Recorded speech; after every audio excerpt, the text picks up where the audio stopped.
Video பார்க்குற எல்லாருக்கும் வணக்கம். இது உங்கள் ரஸ்லிங் கிங் தமிழ். நான் உங்கள் ரகுமான். எல்லோரும் நல்லா இருக்கீங்களா? சாப்பிட்டீங்களா? இன்றைக்கி நம்ம சேனலில் சாமி ஜெயின் பார்த்தீங்கன்னா இப்போ சாம்பியன்ஷிப்பை தோத்துட்டாரு. அவருக்கு அடைக்கலம் கொடுக்கும் விதமாக பிளட் லைன் இப்போ முன் வந்திருக்குது. அது மட்டும் இல்லாமல் நம்ம பிக் ஷோவுடைய தற்போதைய டிரான்ஸ்ஃபர்மேஷனை பற்றி பார்க்க போகிறோம். ஜே உசோக்கு இப்போ ஒரு பெரிய பிரச்சனை நடந்துக்கிட்டு இருக்குது. அது என்னதான் அப்படிங்கிறத பற்றி நம்ம பார்க்க போகிறோம்.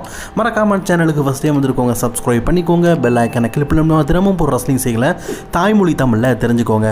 முதல் விஷயம் ஜே உசோவை பற்றி பார்க்கலாம். இந்த வாரம் நடந்து முடிஞ்ச மண்டே நைட்டால் ஜே உசோ வரல. பொதுவாகவே 4 letter 1 word ஈட் அப்படின்னு சொல்லிட்டு மக்களை எல்லாத்தையுமே சந்தோஷப்படுற ஜே உசோவுக்கு பர்சனல் லைஃப்பில் நிறைய பிரச்சனைகள் இருக்குது. ஜே உசோ கிட்டத்தட்ட பார்த்தீங்கன்னா அவருக்கு கல்யாணம் ஆகி ஒரு 16 வருஷம் ஆயிடுச்சுன்னு நினைக்கிறேன். அவருக்கு ஒரு பெரிய பையனே இருக்கிறான். நிறைய டைம் நம்ம பார்த்துருப்போம். நல்லா தாங்க இருந்தது. டபிள்யூபிள்யூக்கு வரதுக்கு முன்னாடியே அவர் ஒய்ஃபை பார்த்தீங்கன்னா கல்யாணம் பண்ணி வாழ்க்கை நல்லா தான் போயிட்டு இருந்தது. பட் ஆனால் வயசு கோளாறு. ஆனால் ஜே உசோக்கு என்ன வயசு கோளாறுன்னு தெரில. 40 வயசு தாண்டிடுச்சு. பையனும் பெரிய பையனாக ஆகிட்டான். ஆனதுக்கப்புறமா குடும்பத்துக்குள்ளே பார்த்தீங்கன்னா ஒரு சில சண்டைகள். இதனாலே இவங்க 2 பேரும் பார்த்தீங்கன்னா இப்போ நாங்கள் டிவோர்ஸ் பண்ணி பிரிஞ்சுக்கிறோம் அப்படின்னு சொல்லிட்டாங்க. ஜே உசோட பையன் ஜே உசோடைய மனைவி கூட தான் இருப்பாங்க அப்படிங்கிற மாதிரி சொல்லப்பட்டதுனால ஜே உசோ பார்த்தீங்கன்னா இந்த வாரம் முடிஞ்ச மண்டே நைட்டாக்கு வரமாட்டேன் அப்படின்னு சொல்லிட்டாரு. ஜே உசோ வரமாட்டேன்னு சொல்லலை. அவருக்கு கொஞ்சம் மென்டலி பார்த்தீங்கன்னா அப்செட்டாக இருக்கிறாரு. சரி மண்டே நைட்டாக வந்தாலும் ஒழுங்காக சண்டை போட மாட்டார். சரி எதுக்கு வேண்டாம் அப்படின்னு சொல்லிட்டு இந்த வாரம் நடந்து முடிஞ்ச மண்டே நைட்டாக வரல. ஆக்சுவலி ஜே உசோ மேலே தப்பு இருக்குது. ஜே உசோ NXT சூப்பர் ஸ்டாரான ஜேடா பார்க்க கூட அஃபென்ஸ் வச்சுருக்கிறாரு. அதாவது ஒன் சைடு பொண்டாட்டிக்கு ரூட்டு போட்டால் இன்னொரு பக்கம் பார்த்தீங்கன்னா வப்பாட்டிக்கும் ரோட்டு போட்டிருக்காரு. ஜேடா பார்க்கர் ரொம்ப வயசானவங்களாம் கிடையாது, சின்ன பொண்ணு தான்.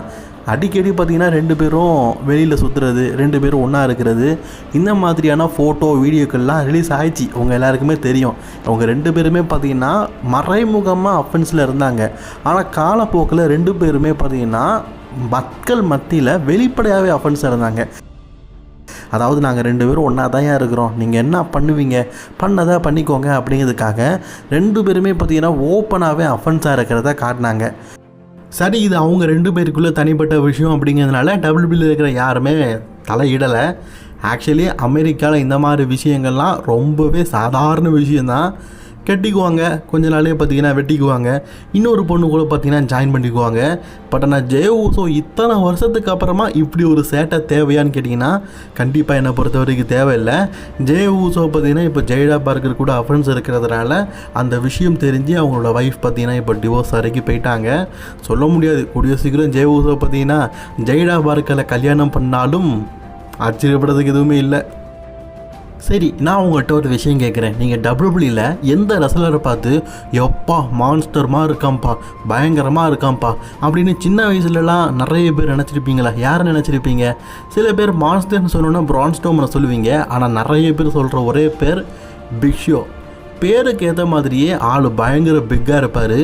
அதாவது 2010க்கு முன்னாடியெல்லாம் டபிள்யூ பார்த்துருப்பாங்கல்ல, அவங்களுக்கெல்லாம் பிக் ஷோ தான் ரியல் ஜெயண்டான ரெஸ்லர். ஆளை பார்த்தாலே தெரியும், நமக்கு தெரிகிறதா உண்மையிலேயே ஜெயண்டான ரெஸ்லர் தான். அந்த டைமில் டபிள்யூபிள்யூவில் பார்த்தீங்கன்னா இவர் யார் கூட சண்டை போட்டாலும் பிக் ஷோ கூடயா சண்டை போடுறான், பிக் ஷோக்கு வெல்த்த முடியுமா அப்படிங்கிற மாதிரி தான் நம்மளாம் டாபிக் பேசுவோம். அப்படிப்பட்ட பிக் ஷோக்கு ஆக்ரோமகலி அப்படிங்கிற டிசீஸ் இருக்குது. இந்த அக்ரோமகலி டிசீஸ் இருக்கிறவங்களில் கிரேட் காலி, அதுக்கப்புறமா பார்த்தீங்கன்னா பிக் ஷோ மாதிரி ஒரு சில பேர்லாம் இருக்கிறாங்க. பிக் ஷோ அதனாலேயே தன்னுடைய ரெஸ்லிங் கெரியரை பார்த்தீங்கன்னா கொஞ்சம் கொஞ்சமாக குறைக்க ஆரம்பிச்சிட்டாரு.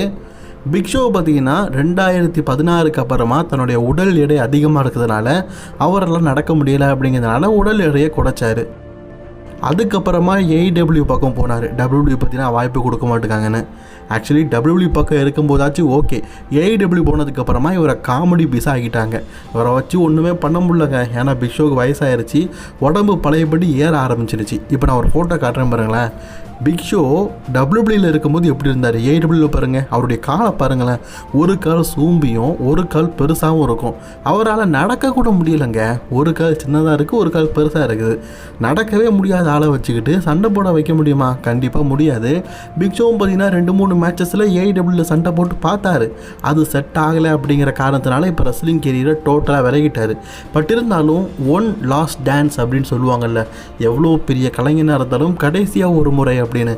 அந்த மாதிரி பிக் ஷோ பார்த்திங்கன்னா தன்னுடைய ரிட்டையர்மெண்ட் மேட்சை கொடுக்கணும் அப்படின்னு சொல்லி ஆசைப்பட்டு சில மாதங்களாகவே பார்த்திங்கன்னா full and full work out, அதுலேயும் குறிப்பாக தன்னுடைய கால் பலத்தை அதிகப்படுத்தி உடல் ரீதியாக, அதாவது நடந்தால் தான் சண்டை போட முடியும், ஓரளவுக்கு ஃபிட்டாக இருக்கிற மாதிரி பார்த்திங்கன்னா பிக் ஷோ வந்து ரெடி ஆகிட்டு இருக்காரு. எதுக்காக? அவருடைய கடைசி டான்ஸுக்காக, கடைசி சண்டைக்காக. அது ஏடபிள்யூவில் இருக்க போதா அல்லது டபிள்யூவில் இருக்க போதா அப்படின்னு தெரில. பட் ஆனால் ஒவ்வொரு கலைஞனுடைய ஃபைனல் மேட்ச் அப்படிங்கிறது அவங்களுக்கு ரொம்ப பெரிய மேட்ச். பிக் ஷோ யார் கூட சண்டை போடுறாரு அப்படிங்கிறத வெயிட் பண்ணி பார்ப்போம். இந்த வாரம் மண்டே நைட்டாக முடிஞ்சதுக்கப்புறமா சாமி சையன் எமோஷ்னலி ரொம்ப கஷ்டப்பட்டு அழுதுருப்பார்.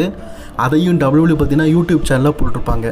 கார்ப்பரேட் நாய்ங்களா, உங்களால் என் டைட்டில் போயிடுச்சு, நீங்கள் வேணுக்குன்னே என்கிட்ட இன்னைக்கு இந்த பங்கு தான் வருவான் அப்படிங்கிறது உங்களுக்கு தெரியும், பங்குக்காக என்னை பலியாடாக்கிட்டீங்களா அப்படிங்கிற மாதிரி கோவத்தில் பார்த்தீங்கன்னா சாமி சைன் பேசியிருப்பார். அதையும் வீடியோவை போட்டு சம்பாதிச்சிருப்பாங்க. ஆக்சுவலி சாமி சைனுடைய எமோஷனல் மூமெண்ட்டை பார்த்து சில பேர் கஷ்டப்பட்டு சாமி சைனுக்கு ஜஸ்ட் ஃபார் சாமி சைன் சொல்லியிருந்தாலும் தோல் கொடுக்கறதுக்காக ஒருத்தர் வந்திருக்கிறாங்க, வேறு யாருமே இல்லை, பிளட் லைன். ஜேக்கப் ஃபாட்டு பார்த்தீங்கன்னா சாமி சைன் அழுறதை பார்த்து என்னுடைய பிளட் அழுது அப்படிங்கிறத அந்த சிம்பாலிட்டிக்காக அந்த பிளட் சிம்பிளை போட்டு மென்ஷன் பண்ணியிருக்கிறாரு. ஒன்றும் இல்லைங்க, சாமி சைனை பிளட் லைன் ஸ்டோரியில் இழுக்கிறதுக்கான ஒரு சின்ன ஹிண்டிங்காக போட்டு வச்சுருக்கிறாங்க. அதாவது ஒன்றுமே இல்லைங்க, இப்போ சாமி சைனுக்கு இதுக்கப்புறமா ஸ்மாக் டவுனில் என்ன வேலையே கிடையாது. அன்டிஸ்பியூட்டட் டைட்டிலுக்காக மோதுறாரு. ஒரு வேளை, அதாவது மோத வைப்பாங்களா அப்படின்னு தெரில, மோத வச்சு அதில் சாம்பியன் ஆக்குவாங்களா அப்படிங்கிறதுலாம் டவுட்டு. அவருக்கு இப்போ ஸ்மாக் டவுனில் பெருசாக வேலை எதுவுமே இல்லை. ஆனால் ரோமன் ரெயின்ஸ் இப்போ மண்டே நைட்டால் ஒரு பெரிய பிஷில் செட்டில் இருக்கிறாரு. அதுதான் பிளட் லைன் ரியூனியன். இதுக்கு முன்னாடி பிளட் லைனில் சாமி சைன் இருந்திருப்பார். அவர் ஜாயின் பண்ணுற விஷயமே ரொம்ப நாளாக போயிட்டு இருந்தது. அதுக்கப்புறமா ஹானரி ஹூஸாக பார்த்தீங்கன்னா சாமி சைன் ரோமன் ரெயின்ஸ் கூட டீமில் ஜாயின் பண்ணது, அதெல்லாம் ஒரு கோல்டன் மெமரி இல்லை. எனக்கெல்லாம் உண்மையிலேயே சாமி சைன் இருந்த இந்த பிளட் லைன் தான் ரொம்ப பிடிக்கும். சாமி சைன் அந்த அளவுக்கு காமெடி சென்ஸை பக்காவாக போட்டார். இப்போ சோலோ சிக்காவை இழுத்துட்டு இருக்கிறாங்க. சோலோ சிக்காவை வருவாரா அப்படிங்கிறத வெயிட் பண்ணி பார்ப்போம். சோலோ சிக்காவுக்கு அடுத்தது அவங்களுடைய கண்ணும் டார்கெட்டும் யார் பக்கம் இருக்கும் அப்படின்னா கண்டிப்பாக சாமி சைன் பக்கம் தான் இருக்கும். பிகாஸ் சாமி சைன் ஒரு என்டர்டெய்னர். அவர் மட்டும் பிளட் லைனில் இருந்தாருமேங்களேன், செம்மையாக ஸ்டோரியை கொண்டு போகலாம், சூப்பராக கொண்டு போகலாம். ரோமன் ரெயின்ஸும் இப்போ பார்த்தீங்கன்னா ஸ்டோரி அடிப்படையில் தன்னுடைய பழைய பிளட் லைனை உருவாக்க தான் முயற்சி பண்ணிகிட்ருக்காரு. ஆல்ரெடி 2024 வார் கேமில் இந்த பழைய பிளட் லைன் வந்து சோலோ சிக்காவா டீமை எதிர்கொள்ளதுக்காக ரீயூனியன் ஆகிருப்பாங்க. அதுக்கப்புறமா ரெண்டு பேருமே நேருக்கு நேர் சந்திக்கல, டீம் அப் பண்ணலை. பட் ஆனால் இப்போ ரோமன் ரெயின்ஸ் பழைய பிளட் லைனில் சேர்த்துக்கிட்டு இருக்காரு. அதுலேயும் ஜேக்கப் ஃபாட்டு மூலியமாக ஒவ்வொருத்தரையும் சேர்த்துட்டு இருக்காரு. ஜேக்கப் ஃபாட்டு பார்த்தீங்கன்னா பிளட் அழுது அப்படிங்கிறத சிம்பாட்டிக்காக சொல்லியிருக்கிறாரு. கண்டிப்பாக சாமி சைனும் இணைவார் அப்படிங்கிறத எதிர்பார்ப்போம். என்னை பொறுத்த வரைக்கும் சாமி சைன் பிளட்டில் இருந்தால் நல்லாயிருக்கும். உங்களுடைய கருத்துக்களை கமெண்ட் பண்ணிக்கோங்க. அண்ட் இன்னைக்கான ரெஸ்லிங் செய்யல அவ்வளோதான். பிடிச்சிருந்தனால ஷேர் பண்ணிக்கோங்க. தொடர்ந்து பக்கத்தில் சப்ஸ்கிரைப் பண்ணிக்கோங்க.